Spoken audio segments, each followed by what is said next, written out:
listening to a band of gamers podcasting since 2012. Three older best mates share a few laughs and keep you current with discussions about the latest news, consoles, and games. Join the conversation and the community. abandofgamers.com. Hello, you're listening to ABOG, a band of gamers. What's going on? Podcast. Got a really good episode here. Well, number one, I love console wars. I love this shit. I love when these consoles, when new consoles come out and all the fans got them now for a couple weeks, and your digital foundries like digging deep in and back and forth, like comparisons between PlayStation 5 and Xbox Series X, and then they toss in, this is what Series S does, but I don't care, man. It's between these two big boys. And there's been some really interesting developments on that front. The plot has thickened. Yes, I want to talk about that. Game Pass and PlayStation Plus both having a great month, each with significantly giant titles added. We've got a lot of games, a couple new ones that are showing off those new shiny consoles. And then one from 2015 that I completely missed the bus on. No idea how I missed this game, but man, I am loving it. I want to talk about that. We got 2 easy PlayStation Platinum trophies. And of course, the ever popular, what's in our pint glasses? People really seem to enjoy that. I love that. It's like I always feel bad because we're drinking and then they're in their car or they're at work or they're wherever taking a shit. Right. That's the best part. Not having a beer. Yeah. The people seem to like it. So that's great. I'm Joel, your MC, one of your 3 co-hosts. I'm recording in Brookfield, Wisconsin. I've got road rash on my face. I am ready to tear into this episode. Yes. Joining me on this podcast journey, first of all, from Birmingham, England, with a kicking K, it's Karl. Alliteration. I love it, Karl. What's going on? Yeah, I'm good, man. I'm good. Yeah, little kicking K. Just to remind everybody that it's spelled with a K, not a C. Still happens, even when it's in your Twitter bio and all the rest of it. So people still drop a message with Karl with a C. So, little friendly reminder. Got it. And from Vancouver, Canada, going into business with a grizzly bear, it's Shane. What's going on, Shane? Don't sit down because I've moved your chair. Yeah, man. I was, what was I doing? Oh, I was snooping around on iTunes, and then I found that Arctic Monkeys had put out a live record from the Royal Albert Hall on the last tour, the Tranquility Tour. And longtime listeners know I love that album so much. So, yeah, last night I had a few beers, put that on, started listening. Oh, good stuff, man. Great stuff. Nice. So they recorded that last year, I take it? No tours happening really since like Feb this year. Yeah, exactly. Yeah, it's probably a couple of years old. I'm kicking myself. I should have went and saw them, but especially on that tour. But oh well, it is what it is. That's what bootlegs are for. That's right. Well, let's start this episode by saying, hey, I've sweared like plenty, and we just started here. Fuck scalpers, right? What is going on right now with all of these like next level nerds who can like create bots that go online and buy up all these consoles and then throw them on eBay or wherever for 4 or 5 times the price, while all these honest people out there and parents want to buy this for their kids for Christmas can't get their hands on the damn consoles, only to see these pictures like on social media from these people who've got like 30 or 40 of them in their closet. How frustrating. Yeah, I don't. Okay, here we go. Shane at abandongamers.com, whatever. I'm going to get some hate over this one. I don't have a huge problem with scalpers. You're out of here. I have a problem with the means that they get them with like bots and whatnot. That I don't agree with, and that pisses me off. Everybody should have a fair chance to be able to purchase something they want to purchase.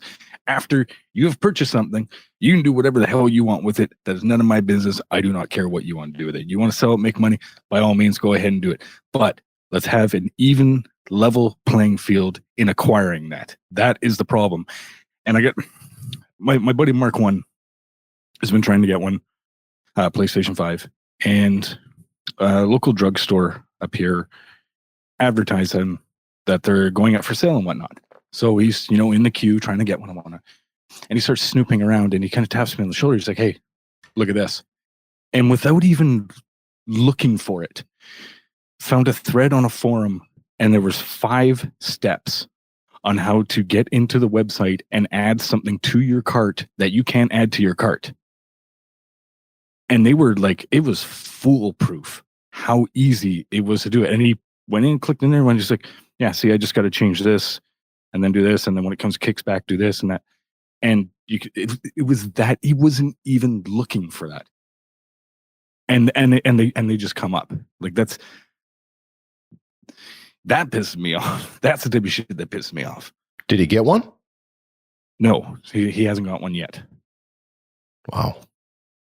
So, Yeah. but it's just like, just by like kind of like Googling, I don't even know what he did, but it just came up, and it was so simple to be able to do. Like, I understood how to do it just by reading it.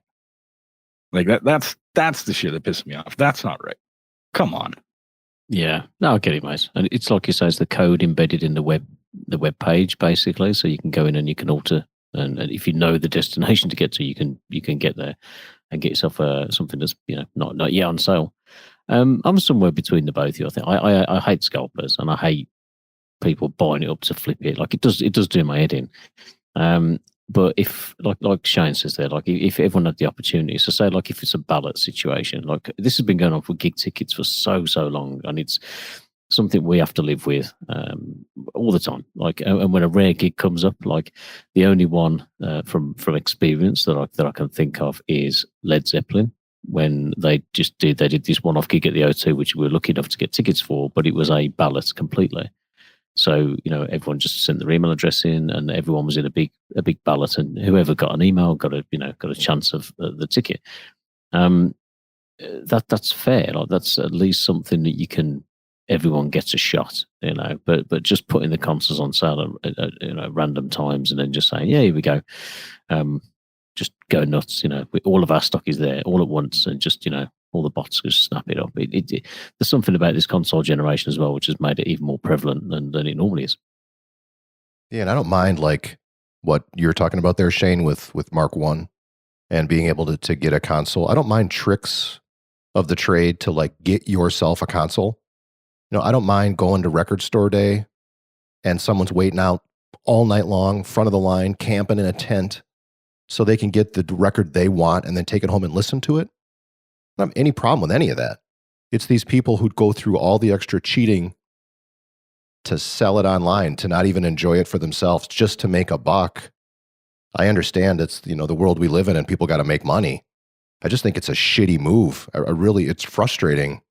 We have a lot of people that we like and respect who can't get their hands on this. And then to see these people out there with these big piles of them, it's really frustrating. And record store day, I mean, that's the other example of this, where and concert tickets that Karl just mentioned, where this activity just sucks. I tried buying tickets to see Mr. Bungle that I went and saw in February. I couldn't get them. I think I would have had to have gotten them in like 5 minutes. It sold out. I didn't get one. And then like half an hour later, I checked again. What the hey? I'll check again. The tickets were available again through a third party.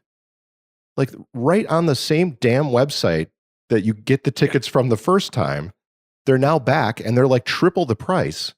And you can buy them from Joe Schmo, who got in there right away and got them in the same website. I was like appalled. I'm like, wait, you can do that? You can go sell them right back in the same original website that you bought them from and then like make triple them. Man, that sucks. And when you go to record store day and you got somebody at the front of the line, and I haven't gone to record store day in like a year, obviously not this year, but you stand in line and for a couple hours, we go kind of early. We don't camp out, but we'll go early. We'll wait in line a few hours. All the great conversations you have. I'm waiting for this record. It's this really cool alternate version of this tune. And you just have all these awesome conversations with these great like music nerds like myself. Then you've got that asshole at the front who doesn't give a shit about any of it. He just wants to get the damn record so he can flip it on eBay. Those people suck. All right. Off my pedestal. But you suck, Scalpers. You suck. All right. What's the solution then? Well, I mean, there is no solution. They're winning. They're taking advantage of the system that's created. We're in the middle of a pandemic. If we weren't in the middle of a pandemic, the solution is, hey, retailer, put them on your damn shelf. Don't put them all online. Give people a chance. But I wouldn't recommend that right now. I don't want people to be passing around COVID so they can get a PlayStation. That's not even an option right now. Yeah. The interesting thing, I think, that everyone seems to be targeting the scalpers at the moment, and rightly so. But it seems to have bought, I don't know about you two, but with over here, it seems to have dialed down the rivalry between Sony and Microsoft. You got people out there who just want a next gen console now, and they're like, "Oh, I don't really mind whether it's Sony or Microsoft. I've got the money and I want to get one." And so it seems that with demand short in both, even though demand's probably a little bit worse for PS5, particularly over here, but you still can't get either. So I think a lot of people are just like, you know what, I'm just going to grab one. So they may end up in an ecosystem which they wouldn't normally be in. There's a limited supply. I mean, that's the biggest issue right now. They can't make them fast enough. But you just add on the fact that there's these people out there acting like this, and I think they suck. That's the topic that I added to the agenda. Fuck scalpers. It's right in there. All right, on to some business here. PlayStation 5, Xbox Series X, Digital Foundry. Do you guys do this? You go to that website and kind of watch these comparisons? Even though there's like these minute differences between the two versions, for some reason I totally enjoy seeing that the shadow is better in this one and the frame rate's better in that one. And look, the frame rate's at a solid 60, but it dips to 59 on this one. It never dips to 59 on the other one. That back and forth, I find that stuff absolutely fascinating. And the way Microsoft has positioned themselves, the most powerful console. The Xbox Series X is the most powerful console. So myself, and I'm sure many others, expecting when you have those comparisons, they're going to come out on top. They're not going to be the one dipping to 59. They're going to stay at 60, and they're going to have the better shadows and the lighting. And as it turns out, looks like a lot of these games are running better on the PlayStation 5 right now, these third-party titles. So it's been really interesting to kind of watch these back and forth comparisons. And again, minute differences. Probably something with our eyes, maybe even with the best pair of glasses on, we're not going to catch these things. But it's that console war fodder, man. I love this. I love this stuff. Yeah, I must admit, I'm a sucker for Digital Foundry, and it's interesting actually how they've gone from being, before these consoles came out, they were like, wait till Digital Foundry, the experts get a hold of these consoles, and they start pulling them to pieces. And now, depending on what side of the fence you are, whether it's your Xbox dropping a few frames here or your PlayStation dropping a few frames here, you're like, oh, Digital Foundry guys, what do they know? They're probably paid to give an opinion. All this stuff, like it's just they're still giving an honest opinion. And like you say, Joel, there is no real difference. Like when you get them running side by side, maybe one console outperforms the other slightly in small parts. Like it really isn't that big. I think that the interesting part will come further down the line, perhaps when performance is really pushed, and perhaps we'll get games that don't run at all at 60 frames per second on these machines. And that's going to be interesting, because you would imagine that the Series X would have that little bit more in the tank. Yeah, and the way these like angry console war people, I like console wars, but in an objective, productive, fun kind of way. I don't like it because I want to go on the internet and be like, my console's better than yours and you suck and all that kind of crap that comes with this stuff. But there's a lot of those types of people out there who see these things and they're like, see, you loser. It just becomes this giant argument on the internet. But Microsoft, a spokesperson for Microsoft, actually shared some comments here about the little minute differences where they're kind of falling short, and said, we are aware of performance issues and a handful of optimized titles on Xbox Series XS, and are actively working with our partners to identify and resolve the issues to ensure an optimal experience. As we begin a new console generation, our partners are just now scratching the surface of what next-gen consoles can do, and minor bug fixes are expected as they learn how to take full advantage of our new platform. We are eager to continue working with developers to further explore the capability of Xbox Series XS in the future. And then some news came out from Phil Spencer. This was all revealed to The Verge. Got to give The Verge credit. He said, we were a little bit later than the competition because we were waiting for some specific AMD technology in our chip. In other words, he's saying the third parties are not doing as well with his console yet because they didn't have the dev kits as early as they had the PlayStation dev kits. And even Digital Foundry is saying, with some patches, they expect these games to be running sort of identically here soon. But it is really interesting, this kind of development with the most powerful console currently not the most powerful console. Well, it's still got a lot of horsepower, though. You know, it's gonna it'll take a bit, man. And it's gonna be great. Gonna be some great games. But it makes sense. I mean, these chips and whatnot. I mean, being in the pandemic, I mean, everything's, you know, lots of places are, you know, half staff and whatnot, and you know, things aren't as moving as quickly as they normally do. So, gonna be some delays. But yeah, that's interesting though. Yeah. I added a little point here, a little discussion point, but I don't think we're even going to talk about it. Should Microsoft be concerned? I'd say no.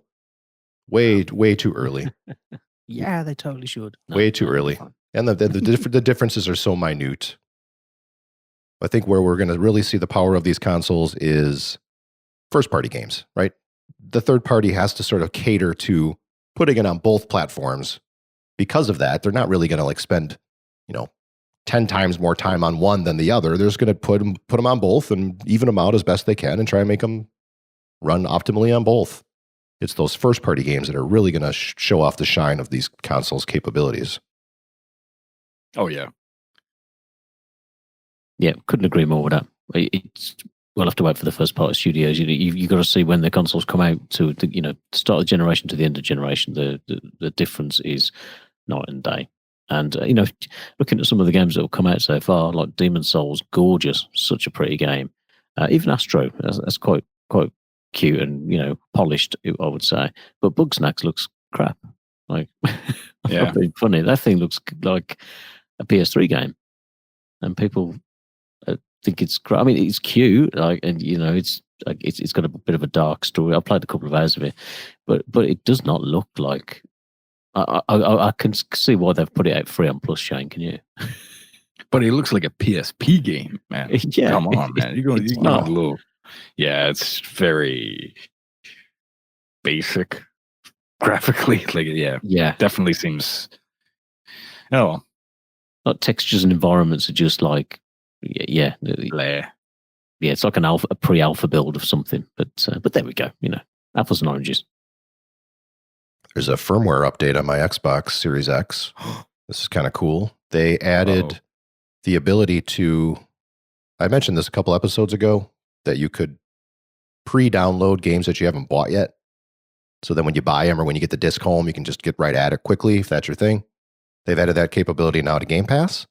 So before a title comes out, even if you're not going to buy it, you can pre-download it. And then once the Game Pass license becomes available, it's released, it's there. It's ready to play. I've been actually using that because I'll see a game that, like, I'll watch a trailer through the console. I think the game looks kind of cool. I don't want to forget about it. So I'll download it to the console, and then, hey, when it's released, it's there and it's playable. Like adding it to a wish list, but taking it one step further and putting it in my home Xbox screen there. Then when it's ready, it's there and it's just automatically ready to go. But even better, though, I think with this firmware update, they added a little notification when you go to your pause screen through the home button. And they have a feature on their console where you have like auto HDR, they call it, where it takes like a game that didn't have HDR originally and adds some sort of fabricated systematic HDR feature to it. And they when you go through the pause screen through the home button, it puts a little icon up there and lets you know that this game is using that. Because some people, maybe more the Digital Foundry type, prefer to turn that off. You know, maybe they don't want that fake sort of enhancement, fake HDR. And I think, you know, the fake HDR, sometimes it looks good and maybe sometimes it doesn't. So you can see whether or not it's actually active and running just through your pause screen, which I thought was kind of a cool feature. Cool. Yeah, it'd be handy. And then they added in Game Pass and PlayStation Plus, both added some big games in December. So Xbox added Control. That's already out. Game a lot of people thought last year was Game of the Year kind of material. That was last year, right? Control? 2019, I think it was. And PlayStation Plus just put on their December list Horizon Zero Dawn, which I think is that in now or is that in Plus? Checking the notes. Now. Checking notes here. Now. Oh, okay. So it's not part of Plus, it's part of Now. Yeah. Never mind. They did drop 3 games in PlayStation Plus. And they did drop another PS5 game, so I think they are going to go PS5, PS4, and then perhaps a second PS4 game. But yeah, they dropped this Worms Rumble game in there, which is like a Battle Royale Worms game by all accounts. It's meant to be pretty fun. I have downloaded it, but I haven't booted it up yet. But it does look quite cute. The Worms games weren't horrible. They were kind of fun, right? It was just there's so many of them, and there's like, oh, I play some Worms, and then everybody's got a different, release from the Worms franchise, and then nobody can play together. Got to play it out a little bit. Many of them, but in Game Pass for PC, Doom Eternal was added. It's already on the console, but they added that to PC. And then Haven and actually Rage 2 is now available on Android. In other words, you can play it through like the app, stream it to your phone or your Android tablet or whatever, and play Rage 2. And I enjoyed that. Yeah, I remember that. That was on your list last year, right? End of the year list? Yeah, it's fun. Yeah. Yeah. That's it for news. We got a lot of games to talk about, so I kind of want to get over to that stuff. But before we do, we got a new podcast review. We got a 5-star review from Danba VFC. Do you think that's how that is said? yes. Yeah, must be. And it says, he said, great podcast, or he or she said, great podcast about games and beer. Nothing more to say. Keep it up, boys. Yeah. Do you know, I think this may link onto the second thing I put in the show notes. This might be Dan. This could be Daniel. Yeah, because he is a Villa fan. And it's an interesting story, this is actually, because I've known him since he was a kid, right? And then you don't speak to someone then for decades, right?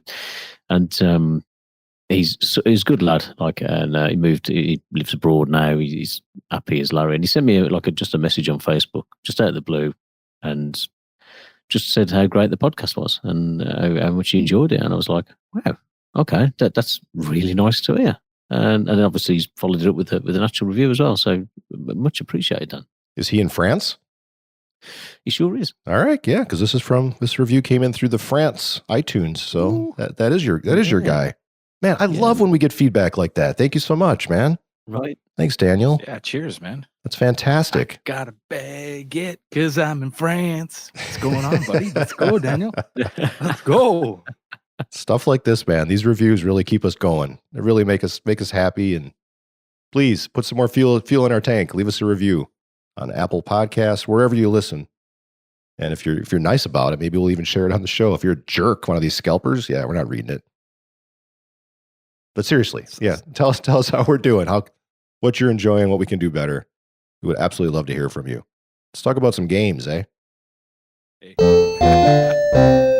So I'll go first. I wanted to buy some games to kind of show off this new console. I don't got Spider-Man Miles Morales. I don't got Demon Souls. I don't got nothing really pushing my Xbox Series X real heavy yet. I heard Dirt 5 was running pretty good. It's an arcade racer made by the folks behind MotorStorm and Drive Club. So I figured, I'd give this a shot. It's pretty fun. Pretty nice little racer. Been enjoying that. I love the off-road style racing, and it's arcade fun. It's a couple minutes, a track. There's a lot to it, a lot of tracks. A couple event types I don't like. There's a sprint where you've got the cars with that giant fin on the top, and you have to somehow catch the wind just right to get man, that's really annoying. I don't like that at all. Maybe it's because I don't know how to do it. I'm just getting my ass kicked in those events. Luckily, there's only been a couple of them so far. I'm about a third of the way through the game. And then there's another event type, it's where you're on ice. The whole track is like a sheet of ice, and you have to somehow figure out how to manage that to the front of the pack. And same deal. Oh God, no. Not very good at that. So that's not very fun. It's not really bogging me down or bogging the game down because it's just a couple events here and there. But sprint and racing on ice, not a fan of that crap. But I love the rest of Dirt 5.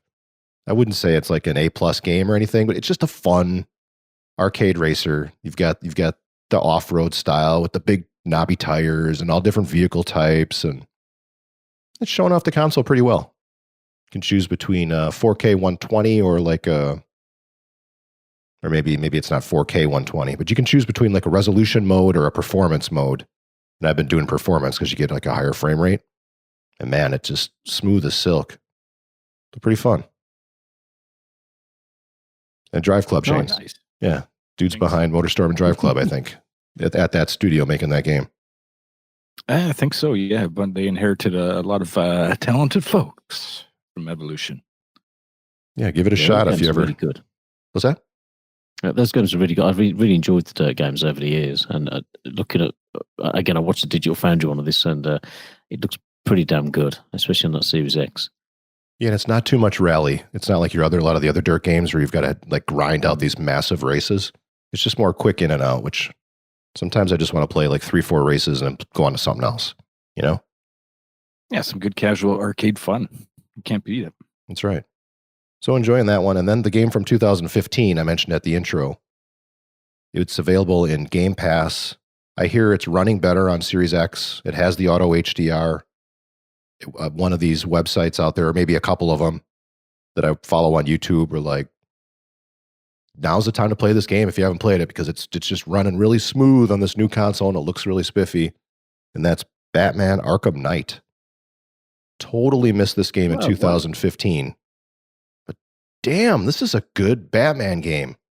The hell? You guys, I'm sorry I don't remember. Did you guys play this back then or shortly thereafter? Yeah, I've finished it. Did you? Yeah, Karl played it. I did not. I remember when it came out, it was getting a lot of people talking about the tank style Batmobile. I don't know if they patched it or what. I'm no problems with the Batmobile. I think it was more around it controlled okay, but it was more around actually the enforced game segments where you are using the Batmobile more than anything else. But I thought it controls really well. It's good fun, man. I was quite happy doing that. There's been a couple like Riddler puzzles where I've got to use the Batmobile and I got to get a good time and I got to get it like jumping around, and you're chasing some people on the street, some enemies, baddies with your Batmobile. Yeah, I don't have any problem with that. The Batmobile's badass in this game. And you can fire missiles from that thing. You get like a little machine gun. Plus, as you're playing through the game, and there's all sorts of like there's a ton of things to do in this game, and each of those things gives you points that you can use to build up your character. You can build up your bat suit. You can get better combat moves, better gadgets, and you can build up your Batmobile.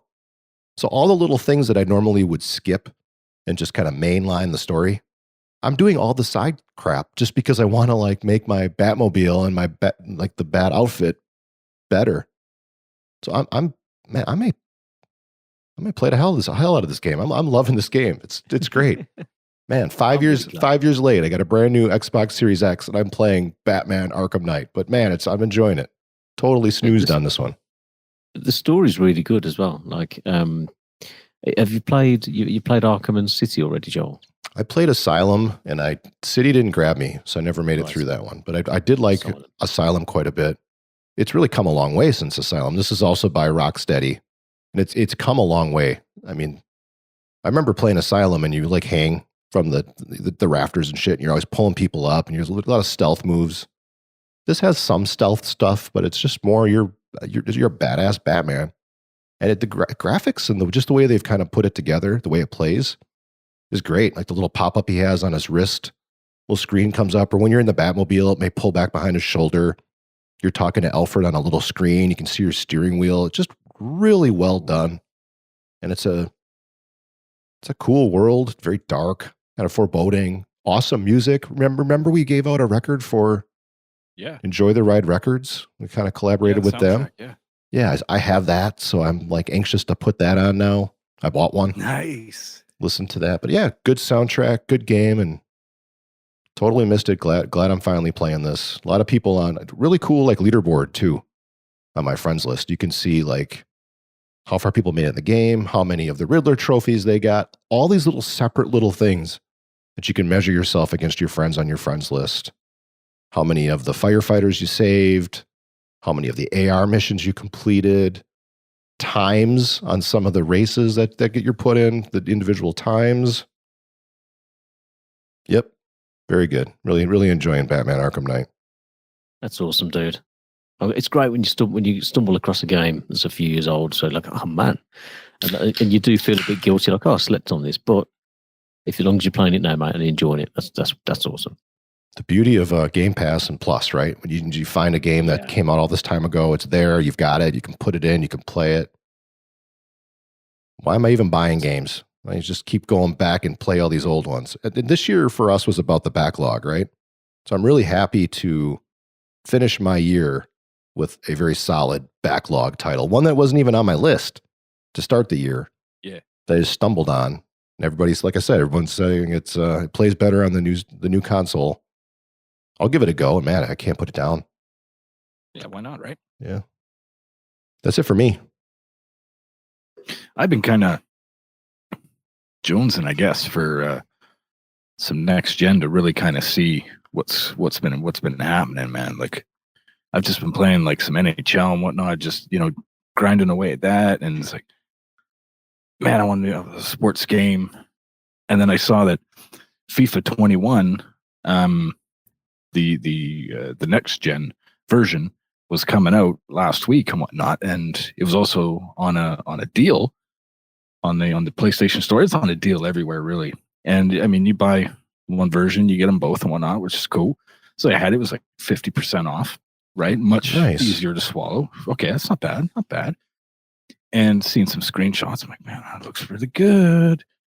So it's, you know what? Let's do it. Let's get the FIFA. So I got that. That's your first. Sorry to interrupt you. That's your first PlayStation 5 game that you purchased, right? Because I know that was a topic last episode. First PlayStation 5 game I have purchased. Yes, correct. Yeah. Not accounting like the upgradable Borderlands that happened and whatnot in Astro. We're not going to count that, but this is like, the real deal. So I fired this game up. Wow. Sports games, you can't really, they're tough to review and whatever because they come out every year. But man, the presentation in this game, unbelievable. Second to none. This incredible. The whole atmosphere. I mean, if you're playing it in the broadcast view, you look at it, you're watching somebody play it, man, you might have to double take. Like, is this a video game? Like, it looks phenomenal, man. The character models, the textures, the hair, the people, the skin, the jerseys, the kits and whatnot, the fans. They cut to the fans, and there's a couple fans taking a selfie together because they're at the game. Like, how cool is that, man? It's just like the whole package. They got 2 new announcers. They finally, traded them out. It's Lee Dixon's in there. Let's go, buddy. It's just such a great presentation. Like, it's just like they just really upped it, and it's just the gameplay is silky smooth, man. It plays amazing. When your guy's tired, and you hit that R2 to get a little bit of a burst, we'll say. Let's get that speed burst going down, and he's tired, and you can barely bring that trigger in, buddy. Nice touch, buddy. It's just, I'm just blown away, man. I knew it was going to be better and whatnot, but kind of like that first year on a new console and whatnot, it's always kind of like it's really going to be. They went all out, man. It is the real deal. It's. I'm blown away at it. I'm loving playing it. Everything's great. Villa's pretty good, Yeah. Old Jackie boy, So yeah, I've just been blown away with it, and it's fantastic, man. It is fantastic. It's something to try out for sure. Awesome. I should be picking it up at some point in the next couple of weeks, mate. So we'll have a bit of a kick about over Christmas. Let's go, man. We got to stream that, man. People have been asking, man. We got to absolutely get back in there, get people fired up again. Yeah, craziest part of Extra Life, that was. A lot of people enjoyed that FIFA stream. We'll definitely do some more, buddy. Yeah, down. I've been playing a bit of a mixed bag, really. It was Thanksgiving, and me and the missus, bizarrely, as English people, celebrated Thanksgiving because we were there last year and it was amazing, and we're just like, yeah, we'll do that, decorate the place. And I was playing Wheel of Fortune and Jeopardy on the PS4. Nice. And you know what, those games are pretty good. They were on sale. I think they were £12 in the bundle, and the production value is pretty decent on those games. We're still playing them. We're having a ton of fun with them, and no duplicate answers, things like that. It's all it's all quite cool. Just something a bit different, a bit fun. So, and other than that, really, just a little bit more of the PS5. Still a bit of Demon Souls. First boss down, and no deaths yet, which is cool. But I've been like slowly peeking my way around this place, around Boletaria. So I'm sure I'll get back to that. But mainly just Genshin Impact, and I've talked about this game before. It's mental. They've dropped patch after patch and supporting this free-to-play game, which is just crazy to me. This game it made $383 million in 2 months. Whoa. On mobile. On mobile. Right? Okay, yeah. So does Pokemon on mobile, right? Yeah, it's mental. Or Fortnite. So it's come out on the consoles and people are just going mad for it. And the crazy thing is, and I tweeted the other day, I can't understand how a game this good is free. Great characters, great voice acting. It looks like Breath of the Wild. It's so pretty. It's they borrowed a lot from that game, and it keeps you going back. Playing a little bit more every day. It's really, really cool. I definitely recommend people check it out for free. And on the PS5, it's really, really stunning. So crazy. Been very intrigued because I love Breath of the Wild, and you keep comparing it to Breath of the Wild, like on our Discord and Twitter, or wherever else, or just now. So I'm very intrigued.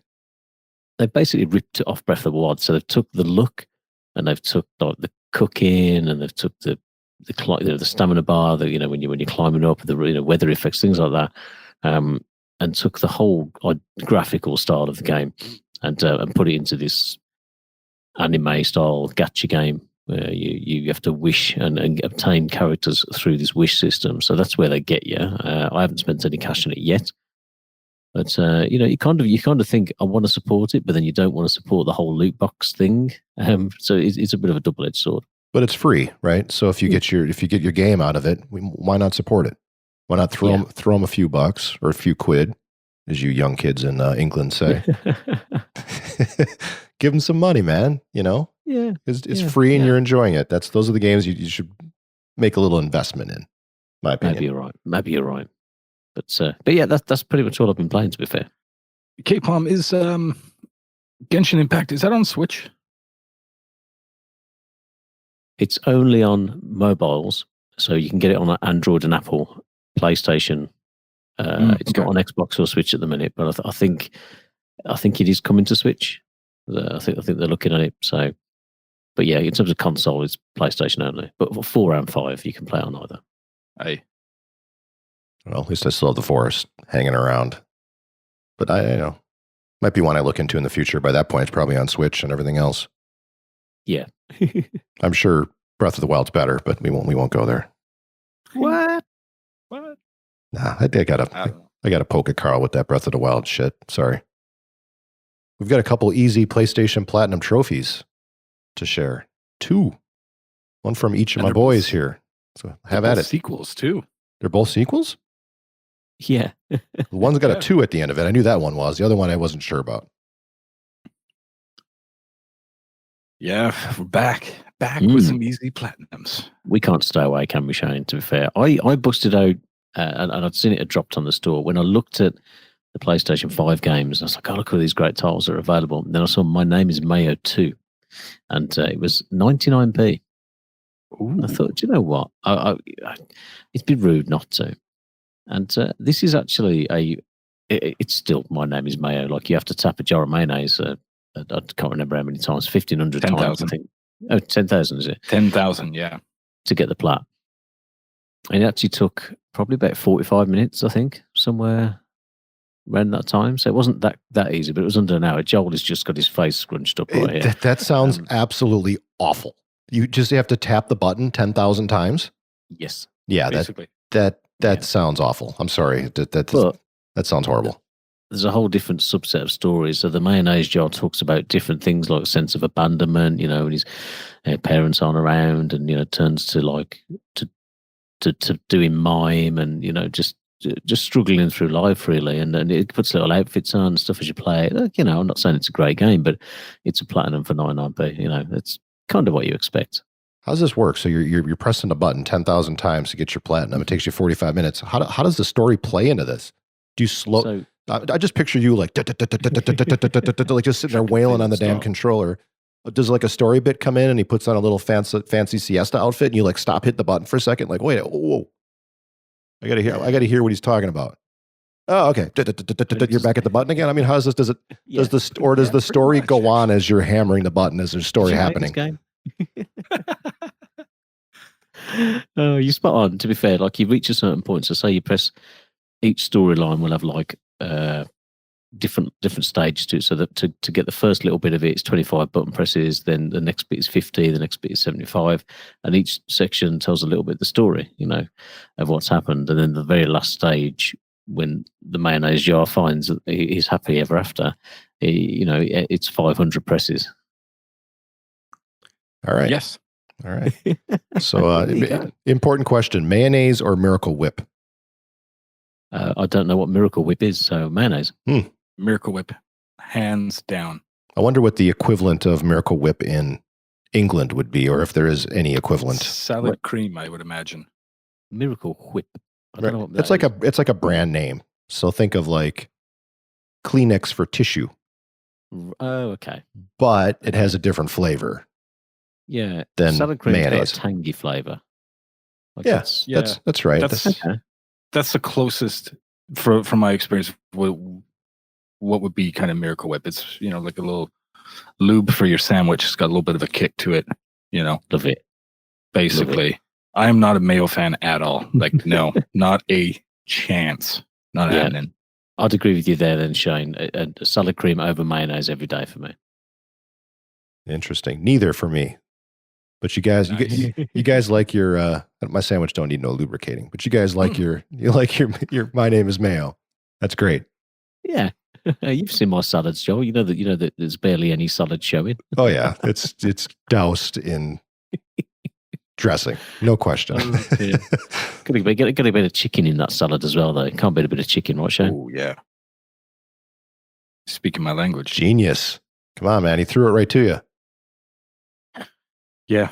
Well, we had another platinum that was $1 called Road Bustle, and it took like 5-10 minutes, and you were basically a chicken trying to cross the road in like a Frogger kind of style, third person view and whatnot, and hopefully not get hit by vehicles. So they did a sequel called Chickens on the Road. And instead of being the chicken, now you're playing one of the drivers on the road to run over chickens. It's brilliant. That's a cool little twist. You got to get like 1,200 points to get the platinum, and small chickens are worth 4 points. The large ones are worth 10 points. So you just going down the road, just running chickens over. Great stuff. And it's $1 again. Yeah, $1. Take you 5-10 minutes. Easy peasy. Nice little platinum for you. I should be grabbing this one, but it's not. I can't find it on our store yet. So this happened with Road Bustle, so I'm going to check it on Wednesday next week when the EU store updates, and maybe I'll get lucky then. But yeah, I'll grab this one. The first one was all right. Yeah, and just like you guys got Slide over in the UK and Europe, the puzzle game and whatnot, which hasn't come out over here, which was kind of a redo of a puzzle, slide the puzzle pieces around game that actually got pulled from the store over here at one point. I forget what it's called. It was like 4-star something, and it was advertised as the fastest, the easiest, the fastest platinum in history. It was how they actually marketed the game. It's really wild, but hey, cool stuff. So hopefully that'll make it over, because I could use another platinum. Let's keep it going. Everybody likes easy platinums. Is that why it got pulled, do you think? Because they were just so avert about it being the easiest platinum, or is just some other reason? It was too easy, wasn't it? Literally, all you had to do was boot the game up, I think, and slide the thing once or something. Like, it was just too easy. Yeah, it was stupid easy. But keep them cheap, and I'll keep grabbing them. I'll keep earning them. I love these platinums. As long as they don't spill the beans on how easy it is, right? Like Chicken on the Road and My Name is Mayo. As long as they don't come out and say easiest PlayStation Platinum trophy ever, it can still be the easiest PlayStation Platinum trophy ever. You can't tell anybody. You just can't. Shh. Yeah. Man, keep it. Don't tell them. It's a secret. I love it. But that's what you guys are for. So, yeah. Thank you for your community service to the world. I try, man. $1 at a time. Well, we're doing well, man. We're going to get out of here in an hour. Nice short episode, kind of after a bunch of really beefy ones because there's been so much going on lately. A little lull now, which is nice. Lots of great games. We've got a really good one coming up in 2 weeks, which we'll talk about here together after we share what's in our pint glasses. Who wants to get us started? I can dive in first. There you go. I sampled this when I went on holiday back in September. Shock horror, yeah, COVID holiday. Basically driving to another part of the UK to stay indoors, but what are you going to do? And this is so British. Yeah, of course it is, That's what we're going to do. I wish we were doing that in the US. Ugh. At least you guys are smart about a whole it. Different ball game. Yeah, okay. Anyway, politics. Yeah, with that desperate for a garden, we've just got another house. So there we go. But Buxton Brewery, this one up in Macclesfield in the UK. Well, not far from Macclesfield. It's not in Macclesfield. Kingslayer IPA. It's got this cool green can, which is made up of the dragon's breath. It's kind of coming out there. It's real funky. It's a double IPA. Rocks in 8%, and it's one of them 8%ers that you really do taste like it's 8%. It's full of flavour. It's just a real juicy hazy. It's full of that tropical sweetness, but got that alcohol pack behind it. It's right there. It's not like, oh, I didn't even know it was 8%. Yeah, this is 8%. If you're driving, you shouldn't be drinking this. It's a hell of a beer. Really tasty. They do some good ones actually, Buxton. Some of the supermarkets do stock them, so I think you'll get them in like Sainsbury's and Tesco's and stuff like that in the UK if you're looking. But yeah, real tasty. Nice. Attaboy. All right, I got a cool beer, man. I saw this online and I had to grab some. I'm drinking a stout today, boys. Oh, tis the season. Tis the season. Stout season coming up. Got that right, buddy. Yeah, so I got a nice stout here. Take a quick little sip. This is a good one. Better than I expected. Very chocolatey. Got that coffee in there. There's definitely caffeine there. It will keep you up. I had the night I got them. Kept me up. Did not like that. So afternoon, perfect for me. It is from Electric Bicycle Brewing Company. They are the pride of Kitsilano in Vancouver. Cool little brewery. Cool stuff. Now, the reason why this beer is so cool is I have no idea how they have not received a cease and desist order yet. Because this is a Clone Wars stout. Ooh. And on the can, it's going to be very hard for my cohorts to see, but they have Darth Vader's image on the can. Yeah. And they ain't hiding nothing, man. People calling them out online like, how are you still being like, hey, the letter comes, the letter comes. Until then, we keep brewing. So yeah, a Clone Wars stout, man. It's pretty cool. Pretty cool. I grabbed a few of these and whatnot, probably keep one, unopened and whatnot, just kind of keep, because that's really cool. And you probably don't see stuff like that too often, especially with such a massive brand like Star Wars. So yeah. And who better to enjoy that than such a huge Star Wars fan as yourself? You can put that next to your Darth Vader controller, and yeah, man, you're all over that. Right? That's kind of my thinking, right? Make some good posts here, right? I love it. I considered a stout today because it's getting cold here in Wisconsin, as I'm sure it is by you guys as well. It's getting to be that time of year, unless you're listening in Australia or something. It's stout season. I like to drink a stout kind of in the colder weather. It's not a warm weather beer. Never really, for me at least. Tuck-in beer. Yeah. Yeah, and I've got a good one from Eagle Park, but I'll save that for a different episode. I went to the beer store the other day. Little preface. At lunch, it was quiet. It was really dead. I had my mask on. It was safe. Okay. So I went to the beer store the other day and asked the guy, I'm sick of all of the New England hazy, the juicy, just give me a hoppy, punch you in the face, hoppy IPA. Old school IPA. I want a good, hoppy IPA. Yeah. And he couldn't find anything.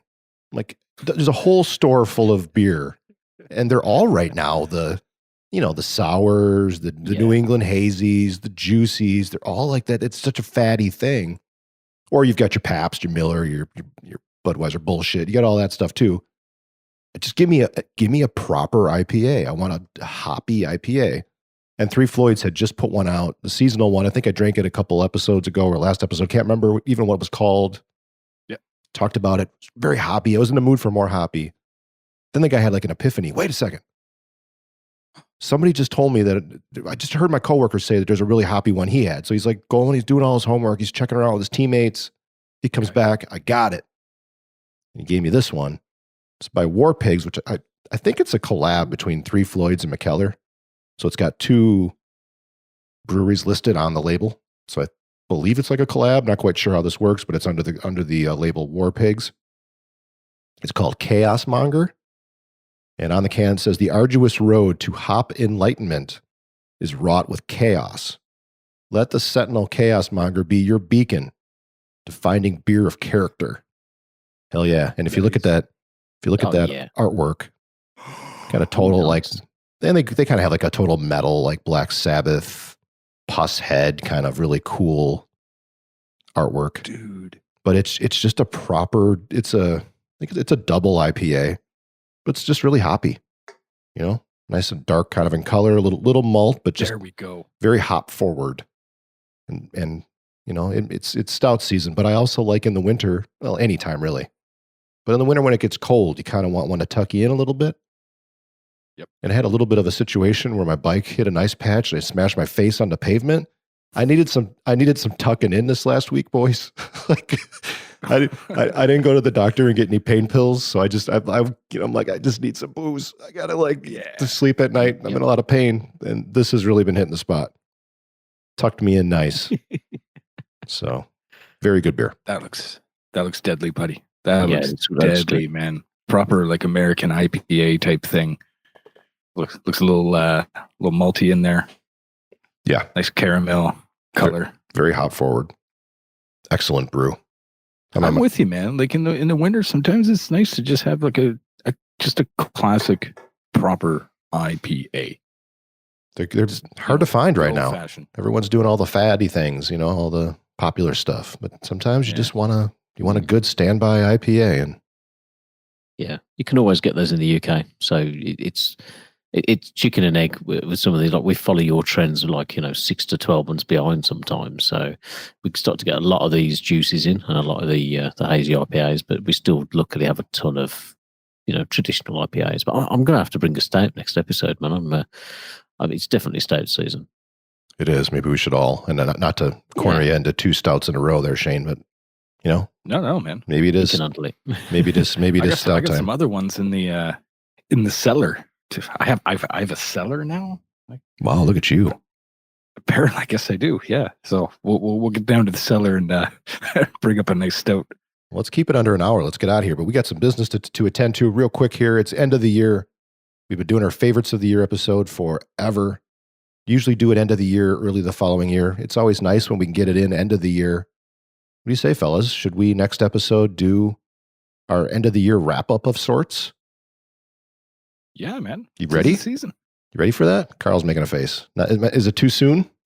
No, I don't think. I'm just thinking how much time I've got to play Cyberpunk. Ooh, yeah. That should work. No, that should work. I had a suggestion, though, and I'll share it with the listener as at the same time I share it with you guys. I think that's a good idea. Yeah, let's lock it in next episode. Next episode. Why don't we do? We really kind of went after our backlog this year. Mm-hmm. So rather than our top 5 favorite games of the year, a little bit of a twist on it, so we can kind of maybe hit some of the backlog stuff that we enjoyed. How about just like top 5 games? Top 5 like this year. top your gaming top 5s of 2020. It doesn't even have to be released this year. Just like experiences, things that you did, fun that you had. Your gaming top 5s from 2020. Yep. Sounds good. Can we add like or maybe like our favorite beer of 2020? Hell yeah. No, I got No, I got to like cyberpunk, like beer style. I got to go grab all the beer and drink it real quick. Yeah, man. Drink Yeah. all these new beers in the next 2 weeks. This is it. Show up to that one drunk. Oh, I'm still working on it. I'll be asleep drunk and miss another show. We don't want to repeat that, do we, lads? To be fair. So That was awesome. yeah. Palmer, where are you? Are you coming on? What's going on? There's really fast asleep after Villa Beat Blues. Long-time listeners will remember we used to do a favorite albums of the year too. We did a lot of music chat over the course of this podcast. Do we incorporate that at all? Do we do like maybe favorite album? If we're going to do a favorite beer, is that a fair game as well? Yeah, maybe. Yeah. One or two or something that you can highly recommend that you really we loved this year and whatnot. I think that's a good show. Yeah, a couple of records that you really enjoyed this year. I think it's been a year, isn't it, boys? You know, like things that have helped get us through. You know, it's there's certainly no harm in throwing a record or two in there. And we always like to kick it. We always like to kick it to you, the community. So please, if you've got your favorite gaming moments of 2020, your favorite beer, and a favorite album. I mean, we'll take your favorite gaming moments, but if you got all three or two of the three, man, it'd be great to include yours in the next episode. So hit us up. Find us on Twitter. We're on Instagram. We're on Facebook. We're all those places. We're not on many other places because we're old. We're on all the old person places. But you can send us an email, abogpod@gmail.com. abogpod@gmail.com. 3 times for emphasis. abogpod@gmail.com. Send us an email. Let's get your favorite gaming moments, favorite beer, favorite album of 2020. Anything else you want to say to kind of positively end this shit year and take us positively into 2021, which we hope is much better for everybody out there. See you tomorrow. Speechless. Oh, man. You nailed it again, brother. Oh, yeah. Bang on. All right, guys. Let's go. All right. There you go. Next episode. Close the year out.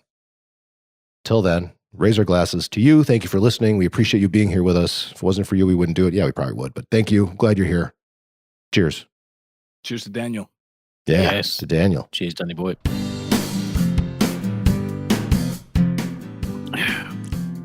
You can't slam a stout. Nice try, though. You haven't seen me drink a Guinness. I have, I have too. I think.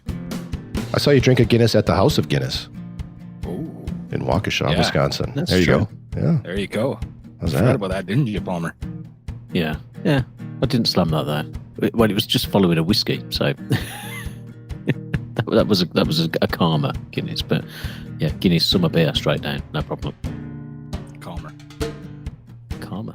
All right, everybody. We'll see you in 2 weeks. We hope to hear from you. abogpod@gmail.com. Hit us up. See ya. That's cool. Bye.